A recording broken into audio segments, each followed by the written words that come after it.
Good day, we're going to talk about the combinational logic. So this topic is to aim and to design a combinational logic for logic circuits where, for example, if this is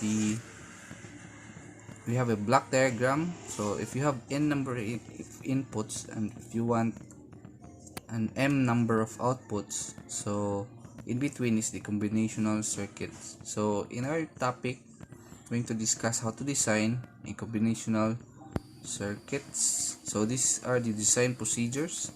So the procedure involves the following steps: from the specification of the circuit, determine the required number of inputs and outputs, and assign a symbol to each variables. So in a block diagram, so we have n number of inputs. We have to determine whether the number, if you have to determine the number of inputs as well as the number of outputs, and you have to place a symbol each variables. So number 2, derive the truth table that defines the required relationship between inputs and outputs. This is very important. Number 3, obtain the simplified Boolean functions for each output as a function of the input variables. So we can obtain the Boolean functions by doing the K-map or other simplification techniques we've learned in our previous discussion. So number 4, draw the logic diagram and verify the correctness of the design. It's either manually or by simulation. So let's have an example. So in this example, we're going to use the code conversion example, where if we have an input, 4 variable input a, b, c, and d, the output will always be equal to an exists3 code. So exists3 code is whatever the input is, it will just add a 3, no? So it will just exist 3. So if it is 0 0, the input is 0 0 0 0, so the output is equal to, so mag-exist naman siya 3, so the output is 0 0 1 1. So this is the exists3 code. So if this is 0 0 0 1, so this is 0 1 0 0, so 4. So since this is BCD, so if it is a BCD, so tama na siya 9. So if it is 9, so greater than 9, binary numbers are all invalid BCD. So tama lang 9 ang valid BCD. So this is 4, and then next this is 5, 6, and then this is 7, this is 8. So this is 5 plus 3, and then 9, and then this is 10, 11, and then 12, 1 1 0 0. So this is the output of exists BCD code. So this is the input, and this is the output of the example. So in the second, so we have now the number 3 step. Number 3 na tanga step, which is obtain the simplified Boolean function for each output as a function of the input variable. So now we're going to create or to find the Boolean function of each output, no?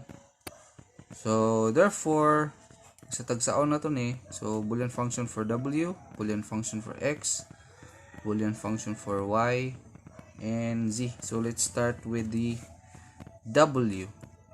So by w, I think we can easily use, in order to obtain that Boolean function, it's better to use map, the K-map.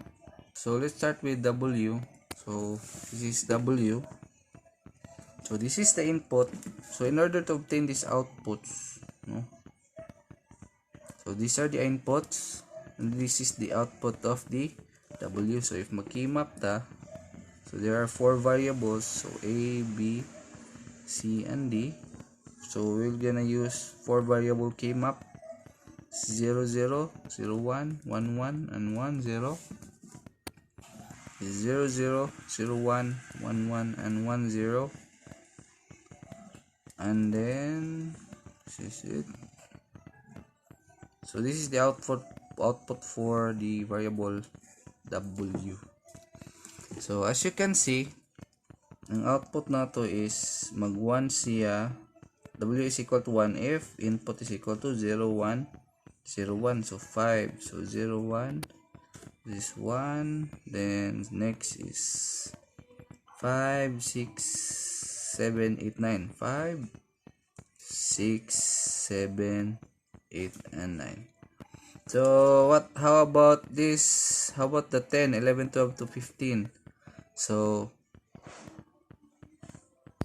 how about those input combinations? So this is we're going to use the don't cares. No, we don't care whether what should be the value of the w if the input is equal to 10. No, we don't care whether it is a 0 or it is a 1. So therefore greater than 9 inputs, ato lang I don't care. So the don't care na to na. So this is 10. How about this one, 12, this is 13, 15 and 14. So these inputs are, yung outputs are, for these inputs the output w will be in a don't care state. So we're going to map this, map natin map the variable. So the more numbers of one nga mag-group, the more simplified the function is. So therefore this will be about this one. Kani 8. So boolean function, this is cancel ang b, cancel ang c, this therefore this is a. What else? How about this? Dapat no, boolean function is cancel ang a, so this is b, cancel ang d, so therefore this is bc. Next is this one, boolean function is cancel ang a, this is b, so cancel ang c.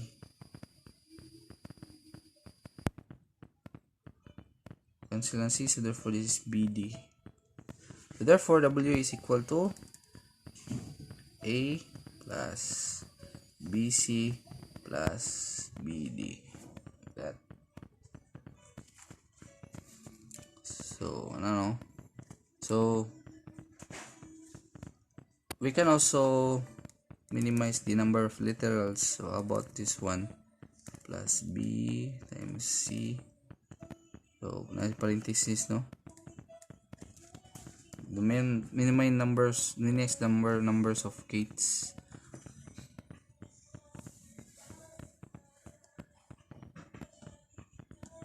So next is the x. So x, so this is for the x. This is so a b c d 0 0 0 1 1 1 1 0 0 0 0 1 1 1 1 0, and then draw a line. So the outputs are, so this is the 1 2 3 4. So this is x is equal to 1 if the inputs are 1 2 3 4 and 9. This is 1 2 3 4 1 2 3 4 and 9, 1 0 0 1. Then the rest, so greater than 9 don't cares.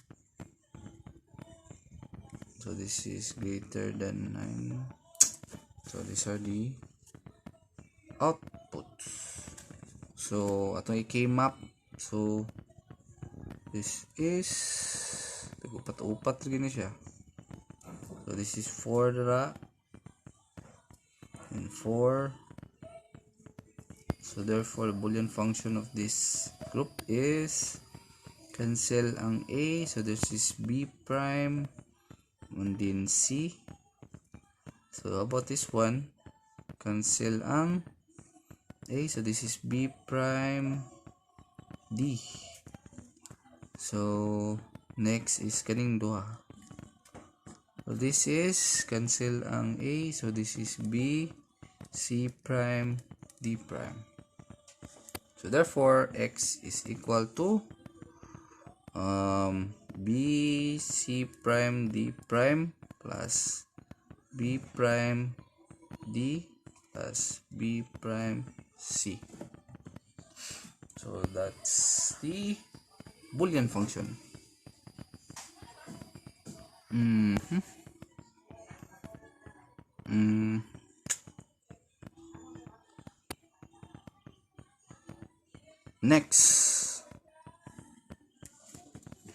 Next is the Y.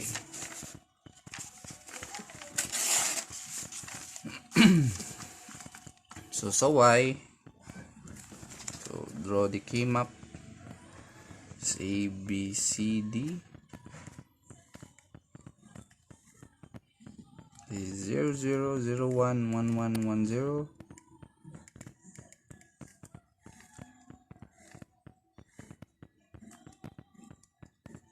So Y is equal to 1 if inputs are 0, 3, 4, 7, and 8. 0, 3, 4, 7, and 8. Then the rest are don't cares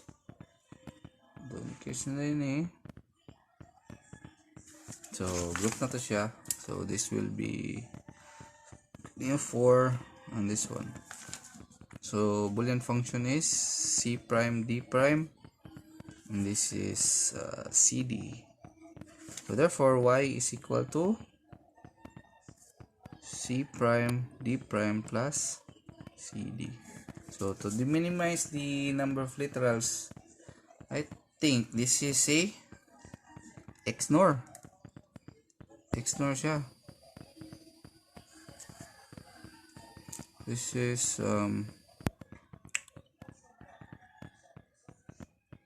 C XNOR prime.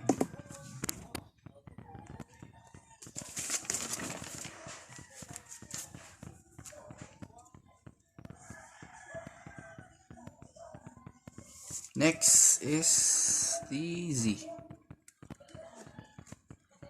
A, B, C, and D. This is 0, 0, 0, 1, 1, 1, 1, 0.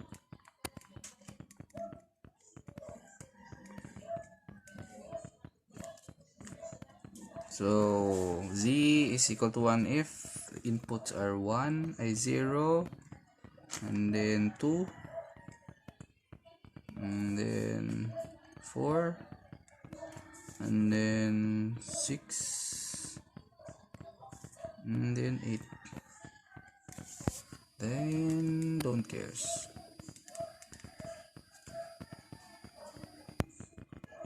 So same yapon eh. So libot.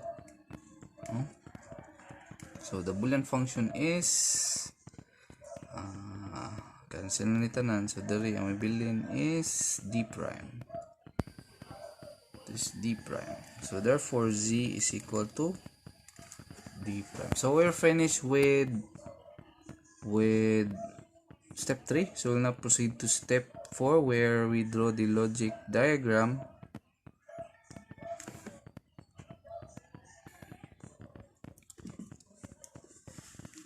So we're going to proceed to draw the logic diagram. So for W, so this is inputs A, B, C, and D. So let's start with the W. So W is this one, no? W is equal to A plus B quantity C plus D.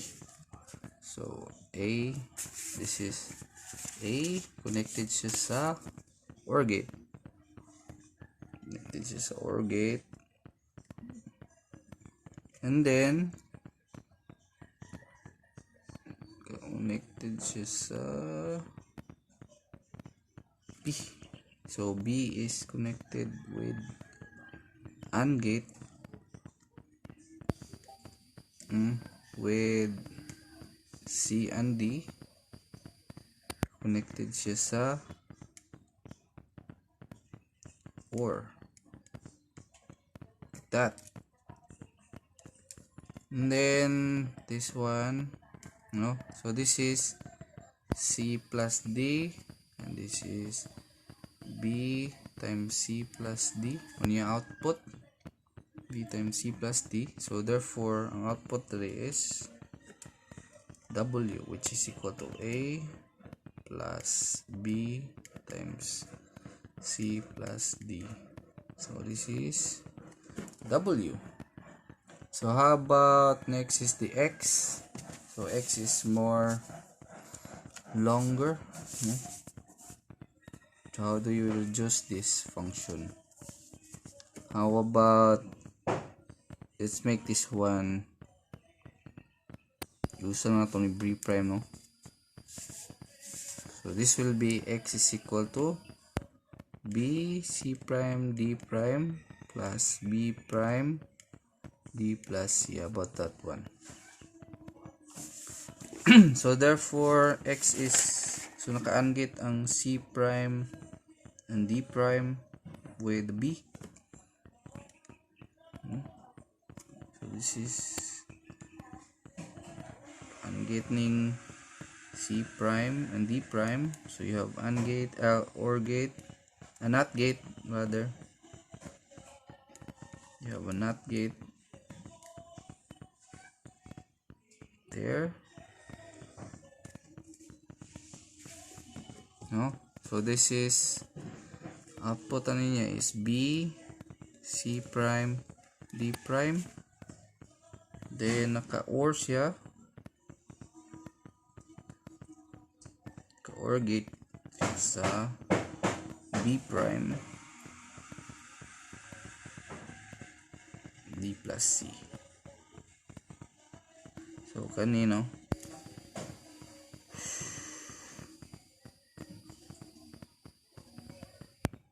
So this is the B prime. So this is B prime, then this is C plus D.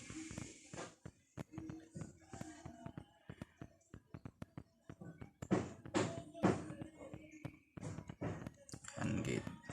So this is AND gate. Medyo is messy. This is X. So the output of this one is B prime times C plus D. So therefore X is equal to B prime B C prime D prime plus B prime C plus D, which is equal to X. So the last one, which is equal to ano pa day? The Y pa day, Y. So Y is just equal to the NOR naman siya, X NOR sa C and D. So if you take the value of C and D, ito nga natong node, so it's just X NOR.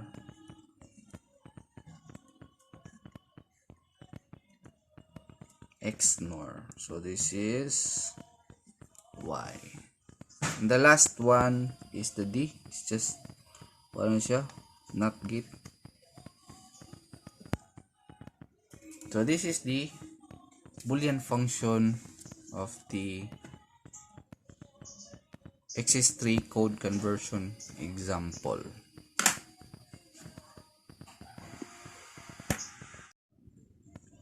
So let's have an example. Example number 2. Design a combinational circuit with 3 inputs and 1 output. So letter A, the output is 1 when the binary value of the inputs is less than 3.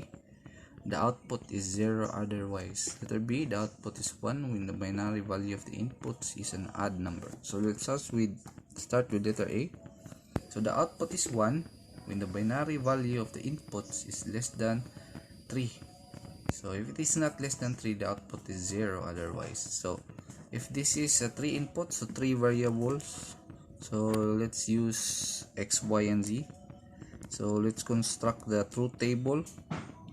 So just follow the sign procedures: 0 0 0 0 1 0 1 0 1 0 0 1 0 1 1 1 1 1 0 1 1 1. So let's name the output XYZ if it is F. So it says the output is 1 when the binary value of the input is less than 3. So 3. So if it is less than 3, so ang output niya is equal to 1 if XYZ is equal to 0, 1, and 2. So exclude ang 3 kay less than 3 man. If it is less than 3. Then 0 otherwise. So the output is 0. So you have now the truth table, so you can now proceed to the step number 3, which is you have to construct or derive the Boolean function of this truth table. So we can do that by using k-maps. So 3 variable maps, so it is x, y, and z. It is 0 0 0 1 1 1 1 0. It is 0 and 1.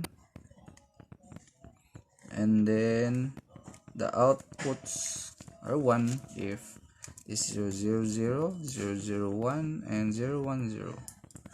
So you can now have the Boolean functions. So if this is duhane, then that no. So if this is Boolean function and is x prime z prime. How about this one? So this is x prime y prime. So therefore f is equal to x prime y prime plus x prime z prime. So let's minimize the number of literals. X prime lang ni times y prime plus so draw the schematic or logic diagram.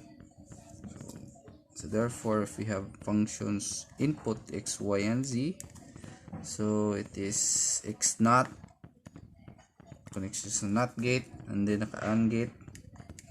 So naka NOT ang x prime ay y prime and also the z prime. So this is connected with an OR gate. So this is y prime plus z prime, and then this is connected to an AND gate. So this is x prime. So this is f. So this is our logic diagram. So letter B.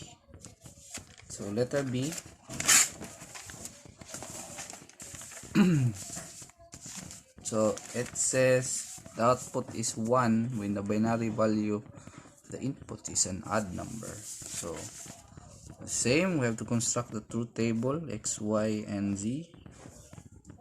0 0 0 0 1 0 1 0 1 0 0 1 0 1 1 1 1. So the output is equal to 1 if the binary value of the input is an odd number. So odd number is 1 na. Odd number is 3 and 5. Uy, we have this one. By the way, this is 5 odd number and the 7. 0 ang uban. 0 otherwise. So this is now 1 3 5 7. So therefore we construct the key map. So i-map na to. So x, y, and z is 0, 0, 0, 1, 1, 1, 1, 0.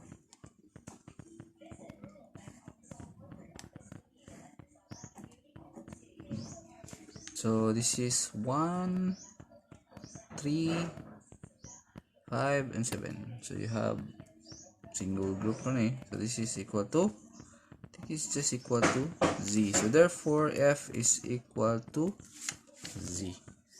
So as you can see, it's you can see it in the truth table. So you can see the output is just copying the input z, so that's why f is equal to z.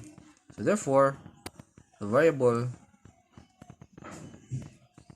schematics just equal to z, like that. So it's equal to z. So thank you.